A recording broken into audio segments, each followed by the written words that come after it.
Assalamu alaikumдер. Бүгінгі тағы да көліктер түсіруге келіп қалдық. Қазір Гүлекеңді сыртынан қарап түсіріп алайық, не істеп жатыр екен. Гүлекеңді сыртынан білдіртпей түсіріп жатыр, не істеп жатыр екен. Күн ысып кетті, мен көрермендерім зонтик алып шық деп айтқан жақсы болды. Зонтик алып шықтым. Зонтигім қандай жақсы болды. Күн ысыды кәдімгідей. Түсіріп жатсың ба не? Сен білдіртпей түсіріп жатырдың, не істеп жатыр екен деп. Мен көрермендерім мынандай зонтик алып шығып жақсы болды. Ысыла, күн кәдімгідей ысыды. Осы кондерлардың бәрінде не бола ма? Машинаның бәрінде кондер бола ма? Ысыды. Ысыды ма? Кеттік көрейік енді, көрермендер көрсетейік. 700 мың мен 3 миллион арасында қандай көліктер бар екен, кондерлары бар ма екен? Кеттік ал бір көрейік. Ал құрметті көрермендер, видеоның соңына дейін қараңыздар. Бүгінгі түсірілімде арзанға қандай көліктер алуға болатынын көрсетеміз. Тоқта. Алтын көрермендерім, менің көрермендерім. Осы ыстықта біздің жүрген еңбегімізге лайк, комментарий қосып тіркеліп кетіңіздер. Ал Гүлекең соны сұрайды енді. Лайк, комментарий, каналға тіркеліп. Ал кеттік бір көрейік. Гүлекең, мынау Мерседесті көріп кетейік. Базарда көбі Мерседеспенен не ғой? Камри ғой көбі. Қарайық. Біздің 700 мың мен 3 миллион арасында көліктерге осы көліктер жатады. Қарайық қазір қанша екен? Жылын бағасын көрсетеміз. Біріншісі әдеттегідей сыртын көріп шығайық. Қазір есігі ашық екен. Опа, есігін жоқ қойыпты. Ол мына жағы ашық екен. Ішін салонын көрсетіп жіберейін. Ассалауму алейкум. Панельдері мынандай. Бұл Мерседес неше деп айтылады мынау? 210. Мерседес 210 деген көлік екен. Есігі, дөңгелектерін көрсетейін. Дөңгелектер кішкене желінген екен. Қазір бағасына сай ма екен, сай емес пе екен, көрермен өздеріңіз айтып өтерсіздер. Не дейді Гүлеке? Қараған жоқпын. Не болды? Сен мынау зонтигің бетің бәрін жауып тұр деген. Көлеңке ғой күшті. Күшті. Так. Жылы 96 жыл екен, объемы 2,3, коробкасы автомат, 2 миллион деп тұр. Бензинмен жүреді екен. Телефон нөмірі мынау. Қалай көліктің жағдайы жақсы ма? Орташа? Орташа дейді. Қай жеріне не істеу керек?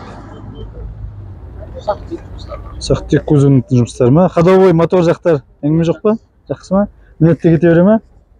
Ал, бұл Мерседестің жағдайы осындай екен. Мына Тойотаны да көріп кетейік. Көрермендер сіздерге көрсетіп өтейін.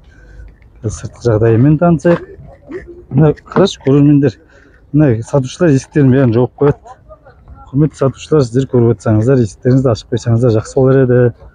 Біздер көрсетеміз, мына кузовында кішкене мындай қырық жыртықтар бар екен. Шрам түскен екен. Үлкен шрам түскен машиналарды ал дейтін еді. Бетіне шрам түскен машиналарды ал дейтін еді. Салонға апару керек па? Салонға апару керек пе? Мына туылысып қалған машиналар сияқты ма? Әжім түскен ба кішкене? Әжім түскен екен. Так, бұл көліктің жылы 2014 екен. Объем 1,6, коробкасы механика екен. Бағасы 2 миллион 200 мың деп сұрап тұр. 5-6 литр жейді 100-ге. Передний привет, салоны кожа екен. Телефон нөмір жазылып тұр. Титандис, кондиционер турбо дейді. Айтпақшы мана бәрінде кондиционер бар ма? Мынада кондиционер бар деп жазып қойды. Бар ма екен? Бірақ сырты енді көрермендерге өздері айтады енді. Тұра ма тұрмай ма бағасына. Құрметті көрермендер, қазір енді алда 700 мыңның да көліктерін көрсетеміз дедік қой, сол көліктерді көрсетеміз. Видеоны соңына дейін қарай отырыңыздар, лайк, комментарийлеріңізді жазып қоюды ұмытпаңыздар. Ой, 700 мың көліктер де бар ма? Қай жерде ол? 700 мыңнан да арзан көліктер бар ғой негізі Гүлеке. Қойшы. Қарайық қазір тауып көрсетеміз көрермендерге. Бүгінгі тақырыбымыз 700 мың мен 3 миллион арасында көліктер ғой. Қазір 700 мыңдікіне тауып көрсетеміз, оған дейін қысқа көліктерді түсіре берейік. Мына Карина Е-ге де тоқталып кетейік. Карина Е-нде көп сұраныстағы көліктердің бірі. Көрермендерім осы Карина Е-ні көп сұрап жатады. Сондықтан осыған тоқталуды жөн көрдім. Ішкі салоны жағдайы. Осы мынау артқы сидеңкілерін көрсетемін. Сидеңкісі енді кәдімгідей велюровый, өздеріңіз көріп тұрсыздар, сыртқы келбеті мынау. Дөңгелегі жақсы жағдайда деп айтсам да болады. Сырты енді краскіленген ғой, ол ескі көліктен не сұраймыз енді. Жүріп тұрса дейді, дөңгелек айналып тұрса да, ол көліктерден енді сыртқы жағдайынан жырылмаған, қырылмаған деп айта алмаймыз. Ол әрине краскіленген болады. Ескі көліктер бұл. Енді ескі көліктерді көрсетіп жатыр деп сөкпеңіздер, құрметті көрермендер. Бұл қазір арзан қатардағы көліктер, арзан қатарда осындай көліктер болады енді. Бағаларды өздеріне сай болады. Қазір бағасын көріп танысайық. Бұл жерде адамдар саудаласып қарап жатыр. Toyota Карина Е деп аталады бұл. 94 жыл екен. объемы 2 дейді. Бағасы 2 миллион теңге. Телефон нөмірі жазылып тұр. Кішкене бағасы түскен ба? Білмеймін. Сіздікі емес пе? Саудаласып тұрсыздар ма? Ішінде сияқты адам ішінде отыр. Ішінде адам отыр, мына жігіттер саудаласып қарап жатыр екен. Қалай енді жігіт тұрам екен? Біздердегі YouTube канал Қуан Авто деген. Әйтеуір неден көріп қоямыз жатыр Инстаграмда. Көрсіздер ме? Ашып қарап қой. Қалай мына тұра ма бағасына? Енді бар ма ішінде ана кісі. Біздің подписчик екенсіз ғой. Лайк басып қойыңыз, комментарий жазып қойыңыз. Күнде басып. Ақша төлемейсіз ғой. Рахмет. Пациентін беріп қойсыңдар қайта. Күнде көреміз сіздерді. Базар. Біресе Шымкентте жүресіздер, біресе. Болды, рахмет. Тағы да көрерменіміз кездесіп жатыр. Осы көрермендеріміз сіздерге де айтамыз. Көп рахмет бізді қолдап жатқандарыңызға деп. Солай ма Гүлеке? Лайк, комментарий ұмытып кетпеңіздер деп па. Көрермендер жаңа айтқандай бұл жерінде кілең ескі қатарлар Сіздерге біреу бірдеңе төлей ме өзі? Төлейді ғой.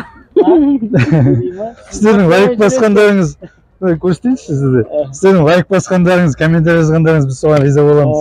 Сіздер қарап отырсаңыздар, қолдау көрсетіп отырсаңыздар болды. Ақша түсіп жатыр дейсің өзіңізге, иә? Ақша енді бұйырғаны түседі ғой. Негізі ютубтан ақша түсіруге болады. Оны үйренгілеріңіз келсе хабарласыңыздар, үйрететін адамдар бар. Жаңа мадамер мына жерде сөйлесіп тұрған көрермен ғой. Енді айтайын деген мына сіздер енді мына ескі көліктерді көрсетіп жатырсыз, өкпеңіздер дедім. Бізде жақсы көліктер де бар каналымызда. Оларды қарап өтсеңіздер болады. Гүлеке қай жерден қарасын жақсы Бұл көліктер? жерде каналымызда. Осы Гүлекенің айтқан жерге ссылканы қойып кетеміз. Сол жерден біздің каналдан жақсы көліктерді көрсеңіздер болады. Каналымызда жақсы көліктер көп. Алда уақытта да сіздер үшін көргендер түсіретін боламыз. Ал кеттік бірге қарайық ендеше. Мына қызыл көлікті көріп қалған сияқты Гүлекен. Қызылдың қасында жүр ғой. Жаман қызыл машина ғой қойшы. Ұнамай тұр ма не? Көрсетейік, негізі арзан екен. Бүгінгі енді тақырыбымыз арзан көліктерді көрсету ғой. 700 мыңнан бастап деп едік. Ол 700 мыңнан да арзан көліктер бар екен. Мана сұрадың ғой Гүлеке? 700-ден машина бар ма енді деп. Ол 700-ден де арзан бар екен. Қазір көрсетеміз көрермендерімізге. Так, мына көліктің жағдайы мінекей. Не, дөңгелекті қара. Мынандай болып жатыр. Өздеріңіз көріп тұрсыздар. Айтпай-ақ қояйын мен. Так, мінекей ішкі салоны. Мынау панельдері. Так, мынау салоны мінекей. Есігі ашылады екен. Ашылады екен деп қояды екен дейді. Мынау енді есігінің жағдайы. Сырты дейтін кәдімгідей краскіленген. Көрініп тұр енді. Бамперлер жағдайы мынау. Так, не дейді бұл Mazda? 89 жыл шыққан ғой. Mazda 626. Бұл кезінде хит болған машиналар. 89 жыл екен бірақ та. Кезінде біздер жас кезімізде бұл машина Mazda Audi 80 дегенде хит болды. Екі объемы 650 мың теңге деп сұрап тұр. Одан да түсіретін шығар. Телефон нөмірі жазылмаған екен. Бұны қайда соғып? Міне жазылып тұр телефон нөмірі. 7000 соңғысы. Осы нөмірге соғып саудаласарсыздар. 650 мыңнан да түсіру керек деп ойлаймын. Так, қалай? Бар ма екен 700 мыңнан арзан Гүлеке? Может, одан да арзан болса тағы да көрейік. Ал құрметті көрермендер, біздің каналымызға лайк басып, істеп, комментарий жазып қою керек пе? Каналға тіркеліп. Бізге лайк басып, комментарий жазып, ұмытып кетпеңіздер. Гүлеке ұмытып кеткен сияқтымын, есіне салып жатқаным ғой. Иә. Сұрауды. Анаң аузымды ашып қарап тұрмын. Мен арзан екен деп пе? Иә. Ал Гүлеке, мінекей сен 700 мыңнан машина бола ма дейсің? Одан да арзан көліктер екен. Қазір көріп шығайық, танысып шығайық. Не деп тұрған? Так, не деп тұр бұл көлік? Сіздікі ма? Сіздікі ма? Так, ішкі жағдай панельдері мінекей әдеттегіше біз бәрін көрсетіп шығамыз ғой. Панелін, ішінің бәрін. Керек болса поликтеріне дейін көрсетеміз. Мінекей жағдайы. Есігі мынау. Ішкі салоны. Жағдайы мінекей бағасын көрсетемін. Базардағы ең арзан көлік осы. Сияқты маған келіскені. Осы әзірше бұдан арзан болмайтын болар енді. Қазір көріп шығамыз. Жүріп тұр ма, ағасы? Қаяқтан келіп тұрсыз? Алтын Ордадан? Ой, бұл алыс жерден келіп тұр екенсіз. Бұл базар Алматыдағы Барс базар. Алтын Ордадан келіп тұр дейді. Так, неме, мінетте кете беремін, не істеу керек? Бірақ енді сырттарын жасау ол обязательно. Дөңгелектер жақсы екен, сезонғы дөңгелек тұр. Так, не айтасыз? Қанша дейсіз? 500 мың теңге деп жазып қойыпты. 500 мың теңге сұрап тұр. Нешеге береді екен ал? 96 жыл екен өзі. Бұл десятка ғой, иә? Десятка, кәдімгі десятка, орыстың көлігі. Телефон нөмірі осы ғой, иә? Осы нөмірге хабарлассаңыздар болады ал. Қаншаға түсіруге болады? 400-ге болады. 400-ге болады дейді алып кетсеңіздер. Енді не істеу керек, шыныңызды айтсын, жүреді ме әйтеуір? Жүріп жүр ме? Қаланың ішінде әйтеуір бұлай болып жүр. Ал өзінің мініп жүрген көлік екен бұл кісінің. Ал 400-ге берем дейді. Енді 400-ден арзанға көлік болады деп ойламаймын енді. Ал осы бұл десяткінің жағдайы. Мазда? Бұл Мазда деген көлік. Сосын газда деп қойдым ба? Көлігін біледі өзі бұғандай мақал шығарып алған. Мазда қалай еді? Жүреді жазда, аяғын газда дейді. Түсі жақсы екен, ә? Түсі керемет. Әдемі екен. Қазір жағдаймен танысып шығайық. Алды, артқы дегендей ғой. Сырты нормальный, бірақ 93-ші жылғы екен. Неге ұқсайды бұл көлік? А? Неге ұқсайды? Зетке ұқсайды екен. Білмеймін. Бір нәрсеге ұқсамай ма? Так, 93-ші жылғы механика, объемы 2,5 миллион. Нөмірі телефон, осы нөмірге хабарлассаңыздар болады. Ішін көрсетіп кетейік. Ішкі салон жағдайы мінекей.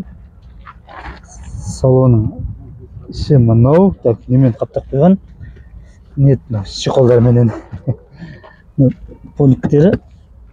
Есігінің жағдайы міне. Так, осы не айтасың бұл көлікке? Мен көрермендерімді айтам да. Негізі молодец деп атам ғой, мен қайта зонтик деп айтқан, айтып алып шықпайтын едім. Соған қуанып жүрсің. Рахат екен негізі. Рахатты, вот. Көрермендер негізінде жақсы пікірлерін айтып отырады, пайдалы жерлерін алуға болады. Сап-сары машина тұр. Сары деп қояды. Қазақша білесің ба, да?